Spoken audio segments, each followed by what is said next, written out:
Listo. Bueno, listo, jóvenes, buenas noches. Pues como saben, como parte del tema de los microcontroladores que estamos viendo, ¿cierto? Para su programación, pues nosotros tenemos que aprender, digamos que los conceptos básicos. Hay un concepto, digamos, que es fundamental para ya continuar pues, con el desarrollo de código como tal, ¿sí? Digamos, si vamos a utilizar, por ejemplo, Arduinos, que los podemos codificar, digamos, de esta manera, por ejemplo. Pues antes de eso digamos que hay una forma, bueno, hay diferentes metodologías o formas para intentar resolver los problemas, ¿cierto? Y hay una manera gráfica a través de diagramas de flujo de, de representar los pasos que nos llevan hacia la solución de un problema, ¿sí? De esta manera podemos describir algoritmos, que los algoritmos pues son las bases para poder realizar eh, para poder resolver problemas, digamos, mediante codificación, mediante programación, y pues aplica para cualquier tipo de programa, cualquier tipo de desarrollo que nosotros queramos hacer, no solo acá, sino en otros lenguajes, en otros aspectos, con otro tipo de máquinas. En realidad, digamos que esta técnica que vamos a ver simplemente sirve para organizar las ideas, hacer validaciones o pruebas que pueden ser pruebas de escritorio, es decir, pruebas que se hacen a mano con los datos y poder revisar si estamos obteniendo una solución, digamos que eficiente, correcta, apropiada para el problema. Y luego de que organizamos las ideas, revisamos cómo estamos resolviendo el problema en cuestión, pues, y digamos que estamos satisfechos con esa estructura que le dimos o con esa forma de organizar los pasos para darle solución al problema, pues en ese momento podemos ya codificar. ¿A qué lenguaje? Pues al cualquier lenguaje. Ay, espere, porque no, si están viendo la pantalla, disculpe. Es que no veo el recuadro acá. Sí, sí, sí. ¿Sí Acá se sí se ve? ve la pantalla. Ah, bueno, perfecto. Eh, entonces, les decía que una vez que estemos de acuerdo con el algoritmo, con el diagrama de flujo, perdón, podemos traducir ese algoritmo a cualquier lenguaje. Listo. Bueno, de todos modos, si hay personas que todavía no han podido, digamos que llegar a casa o algo, pues igual por eso lo estoy grabando y se los voy a compartir, pues traté de moverlo hasta esta hora para que pudieran la mayoría, pues ahí, pero pues ya que ya tenemos que darle continuidad a esto.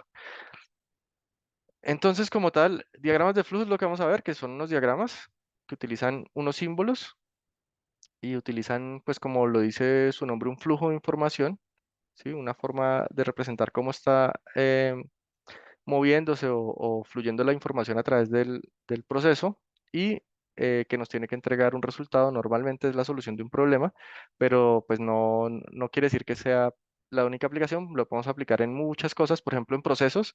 Si ustedes están en una empresa y tienen un proceso, pueden representar el proceso a través de diagramas de flujo. Como les digo, es una forma de organizar ideas y demostrar pasos o procedimientos.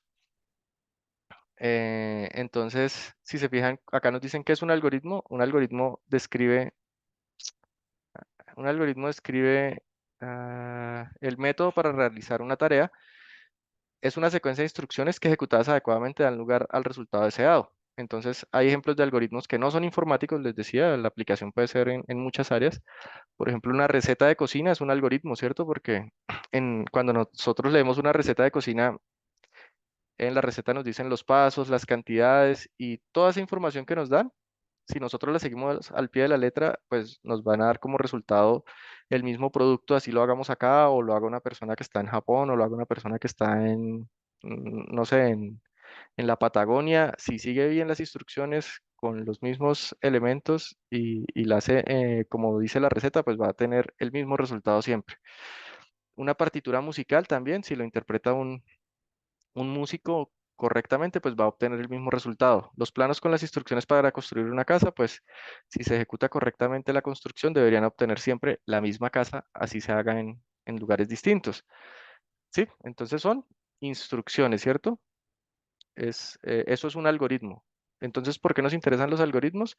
Porque nosotros queremos llegar a la solución de un problema en muchos de estos casos, como programando una máquina, ¿cierto? En este caso un microcontrolador o un controlador industrial, lo que nosotros queramos programar, pues normalmente lo programamos para solucionar un problema o atender un requerimiento que tenemos y una metodología o una forma de resolverlo no es la única, pero es, digamos, una forma sencilla y que nos permite estructurar las ideas y pues al plasmarlo de manera gráfica nos permite tener una visual, digamos que clara del proceso y de los pasos, pues eso nos permite, digamos, mediante algoritmos, dar soluciones eh, a los diferentes problemas y acostumbrarnos a representar esos algoritmos o esos procesos, ¿cierto? Esos pasos a través de diagramas de flujo, que es lo que vamos a ver hoy. ¿Qué propiedades tiene un algoritmo? Los algoritmos como les decía, son las instrucciones, ¿cierto? Es una secuencia de instrucciones que luego se van a transformar en un programa, ¿no? Entonces, tienen como propiedades que tienen un número finito de pasos, es decir, que pues debo terminarlo para poder... em,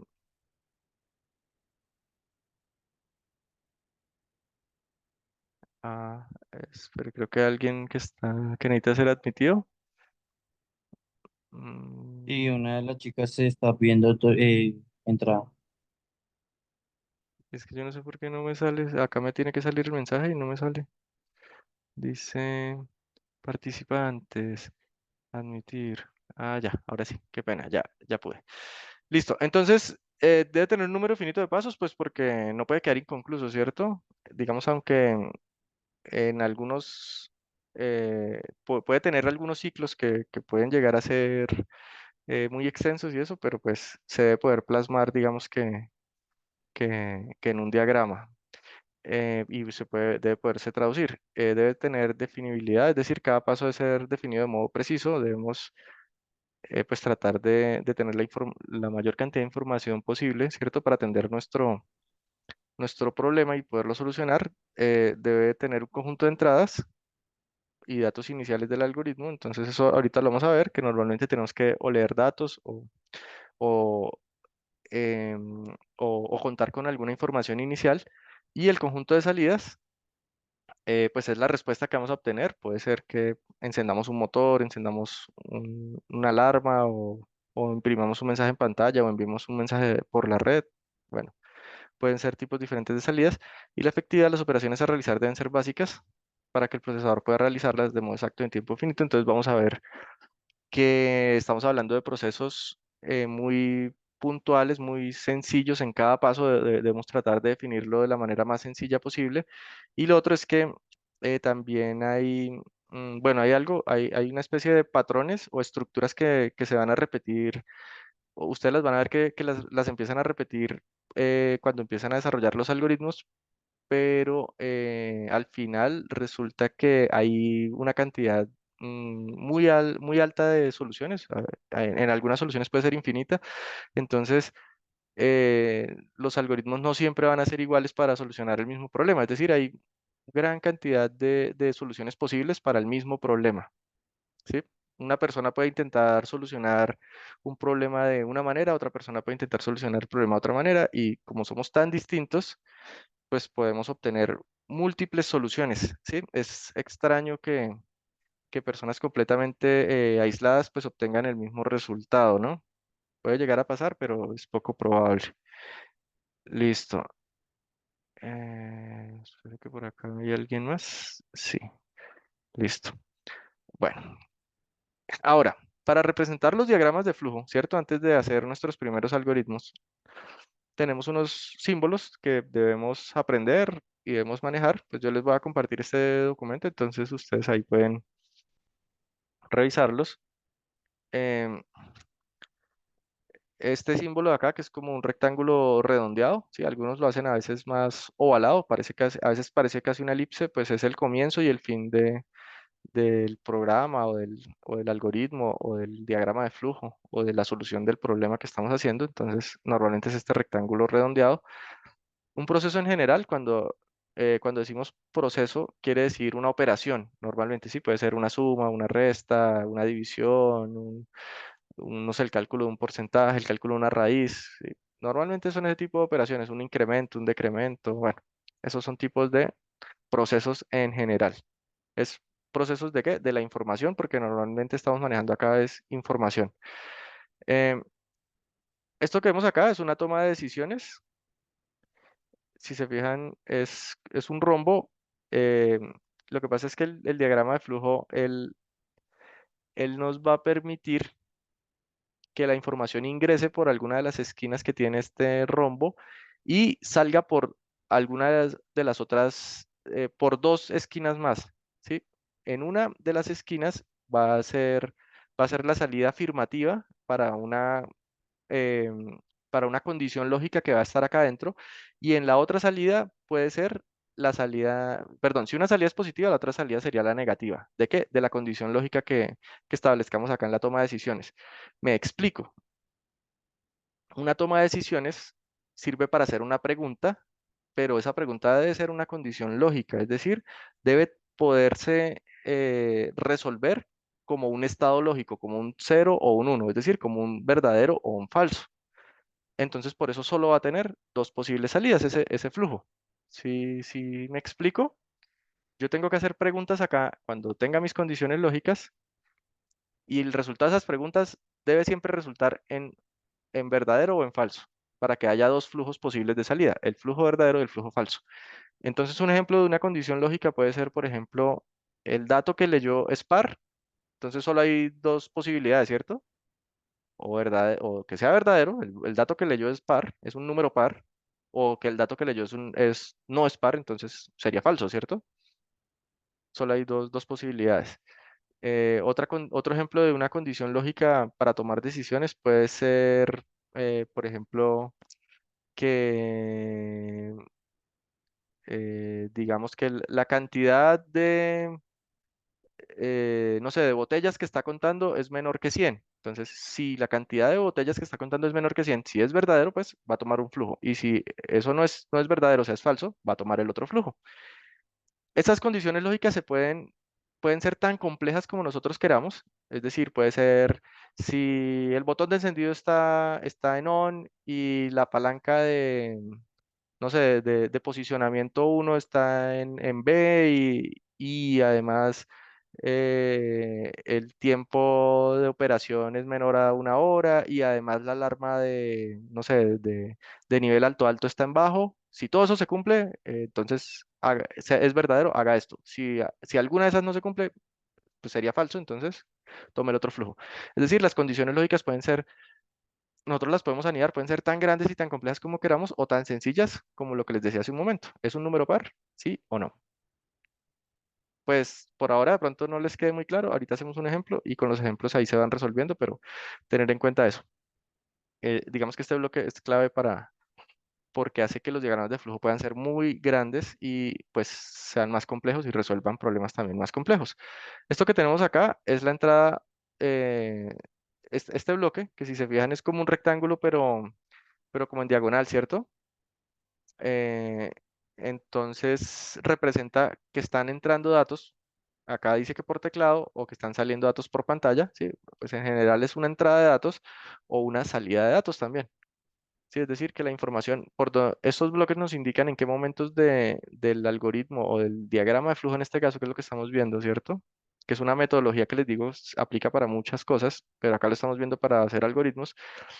le- lo usamos o llamamos este bloque cada vez que queramos leer información o sacar información. ¿De quién? De nuestra computadora, nuestro controlador. Este bloque representa salida de datos por impresora. Este bloque representa almacenamiento de datos en disco. Este bloque es para conector fuera de página. Resulta que a veces los diagramas de flujo usan flechitas y a veces se nos acaba la hoja.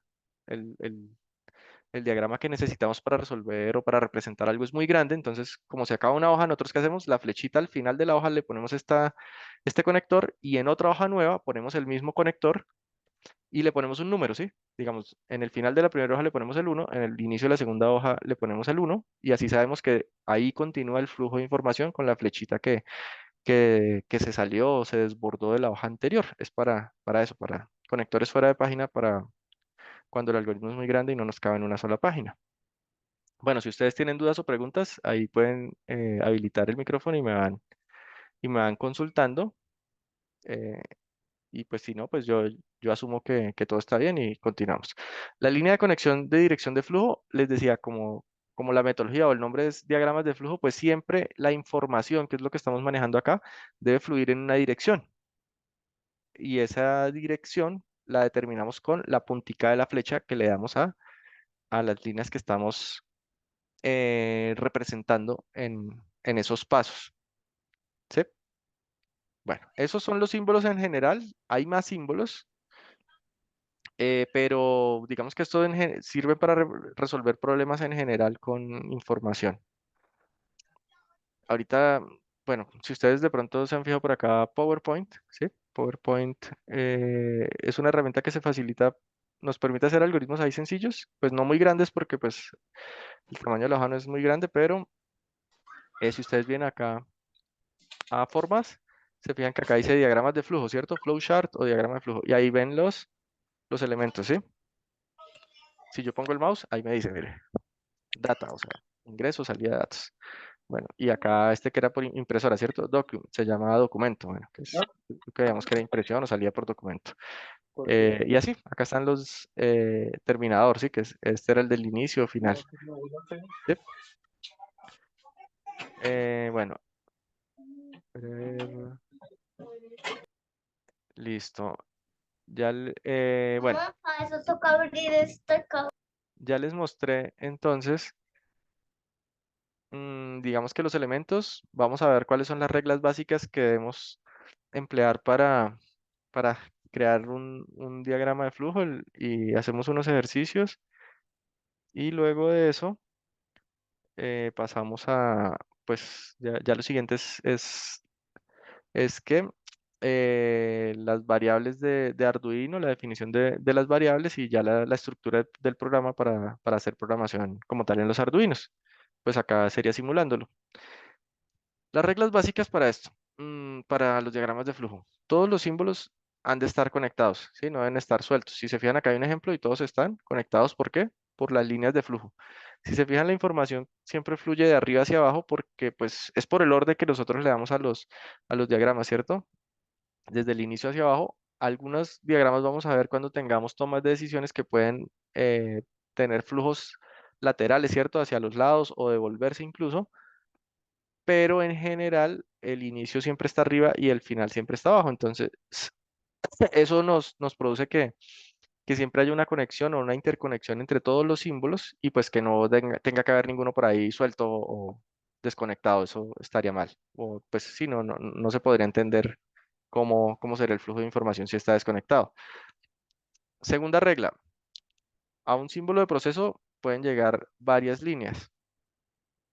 Sí, entonces luego vamos a ver que hay momentos, sobre todo cuando hay tomas de decisiones, que se puede llegar de diferentes formas o diferentes flujos de información al mismo punto, al mismo proceso. A un símbolo de decisión pueden llegarle varias líneas, pero solo saldrán dos. Estos yo ya se los expliqué hace un momento, ¿cierto? Es decir, que cuando llegamos a un flujo de toma de decisión que todavía no lo hemos visto, ahorita les hago un ejemplo, solo hay dos posibilidades de salida. ¿Cuáles?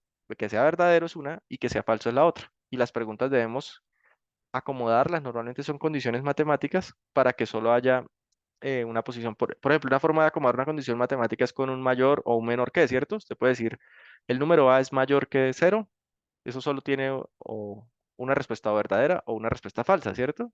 Y es una expresión matemática. Entonces, digamos, ese es un ejemplo de las expresiones que podemos usar. A un símbolo de inicio nunca le llegan líneas, pues porque es el primero, ¿no? Y es el que está más arriba. Y a un símbolo de fin no parte ninguna línea. ¿Por qué? Pues porque ahí llega la última línea de flujo de información y termina nuestro diagrama. Entonces, acá hay un diagrama de flujo inicial, el más básico, que solamente tiene los siguientes pasos. El bloque de inicio, vamos a ver qué hace. Hace el bloque de inicio, recibe una entrada de datos que acá no nos están diciendo cuál, está genérico, digamos. Realiza un proceso, el proceso puede ser, no sé, sumar esos datos o multiplicarlos, puede ser cualquier proceso con esos datos que recibió. Realiza una salida de datos, puede ser imprimirlos, por ejemplo, en la pantalla. Perdón, el resultado de esa operación de que hizo con esos datos de ese proceso. Y luego el fin y se acabó. ¿Sí?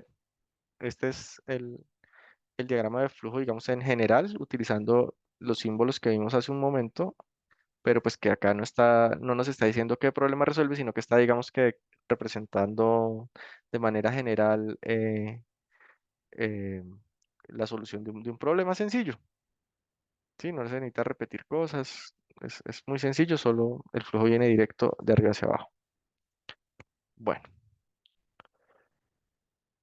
las variables, podemos tener variables numéricas y variables alfanuméricas. Esto va a tener más sentido, pues ahorita que veamos las variables de Arduino. Por ahora, digamos que simplemente nos sirven, nosotros podemos crear variables que son unos nombres eh, que, pues digamos que físicamente harían referencia a localidades de memoria, ¿no? Pero pues acá son nombres que nos permiten almacenar o números o letras. Eso es todo. Eso es una variable. Son nombres que pues nosotros sabemos que físicamente representan localidades de memoria, pero pues acá van a representar el almacenamiento de números o de letras. Y las podemos utilizar ¿para qué? Para hacer los procesos, o es decir, solucionar algún problema, resolver algún problema. En cuanto a las operaciones, pues las operaciones eh, que podemos realizar acá, pues son las mismas que va a tener que realizar la máquina que vamos a programar. Entonces, pues nosotros ya sabemos, digamos que una alumno de unidad aritmético lógica realiza operaciones básicas, ¿cierto? Como suma, resta, em, y comparación, ¿cierto? Nos dice si es igual o si es mayor, si es menor. Nos dice también operaciones lógicas, si es mayor que, menor que, si es diferente. Entonces podemos, no, podemos realizar operaciones como la AND, como la OR, como la XOR. Todo ese tipo de operaciones las podemos realizar eh, en los procesos o en las tomas de decisiones de los diagramas de flujo, que eso corresponde, pues digamos que con lo que ustedes ya conocen, ¿sí? O sea, no nos vamos a salir de la suma, la resta, la multiplicación, la comparación o las funciones lógicas como AND, XOR, NOT, ¿sí? No nos salimos de ahí, es todo lo que ustedes ya conocen y lo que pues un controlador o cualquier computadora o máquina pues eh, va a realizar como operación básica. Listo. Bueno, ya con eso, digamos que como base, pues si no hay dudas, si hay dudas me preguntan, si no, pues yo continúo entonces acá con un ejemplo. Juan, Préndelo acá también. No sé, buenas noches, Juan. ¿Vas a preguntar algo o se te encendió el micrófono? más otomano, ni siquiera es eso. Bueno, continúo. Entonces, lo que vamos a hacer acá es resolver pues les voy a hacer ejemplos, ¿cierto? Solucionando estos problemas sencillos para que vayamos eh, pues digamos que asimilando esta metodología y ustedes también lo pongan en práctica. El primer ejercicio dice hacer el diagrama de flujo para sumar dos números leídos por teclado y escribir el resultado. ¿Sí? Entonces vamos a leer dos números que nos los va a teclear alguien en nuestra máquina. Vamos a sumarlos y vamos a escribir el resultado, o sea, a imprimirlo. Entonces está muy sencillo, parecido al de arriba, ¿cierto? Al diagrama de flujo genérico, así más o menos nos tiene que quedar. Entonces, bueno, lo primero es que vengo acá y acá en diagramas de flujo, flowchart, porque tengo instalado esto en inglés, o si no dice diagramas de flujo, ponemos ahí los bloques de inicio y de fin. Sí, entonces este va a ser inicio, y bueno, y va a haber uno de fin más adelante, ¿cierto? La forma en la que yo resuelvo el problema, bueno, eso es algo que se conoce como pensamiento computacional, y yo les decía que